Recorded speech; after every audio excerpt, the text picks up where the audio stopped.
Hi అండి, నమస్తే, welcome back to our channel. అందరూ ఎలా ఉన్నారండి? ఈరోజు మాలయ అమావాస్య.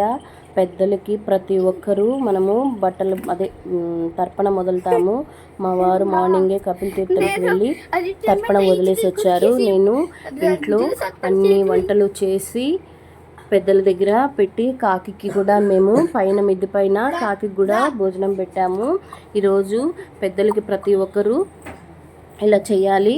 ఈరోజు మాలయ అమావాస్య రోజు ఈయన మా ఇంటి ముందర ఆవును తీసుకెళ్తున్నాడండి. గోవు అంటే మహాలక్ష్మి అండి. ఈరోజు మనము గోసేవ చేసుకుంటే చాలా మంచిదన్నారు. ఎందుకో మా ఇంటి ముందర వెళ్తూ ఉన్నాడు ఆయన. నేనే పిలిచాను. ఆయన కర్నూలు నుంచి వచ్చాడంటండి. ఆవు కడుపుతో ఉందంట. ఎంత అదృష్టం అండి మాకు. మా సిస్టర్ వాళ్ళ ఇంట్లో లోపలికి వెళ్ళి పంచితం పోసింది. అది కూడా ఆయన మాకు బాటిల్లో పట్టించాడు. చూడండి ఎంత నిదానంగా దిగుతుందో. కడుపుతో ఉంది. ముక్కోటి దేవతలు ఉంటారంట ఆవు కడుపుతో ఉన్నప్పుడు. ఆవు వెనక భాగాన నేను ఆయనైతే అడిగాను, నేను ప్రదక్షిణ చేస్తానండి అని. ఆయన సరే చేయమ్మా అన్నాడు. నేను 3 ప్రదక్షిణలు చేశాను. నేను, మా సిస్టరు, మా బాబు 3 ప్రదక్షిణలు చేశాము. చూడండి, ఈ ఆవు ఎంత దూరం వేరే ఊరికి పోతుందంటండి నడిచి. అది ఎంత నడిస్తే అంత ఆరోగ్యంగా తన ఆవుకి కాన్పు అవుతుందంట ఆయన చెప్తూ ఉన్నాడు.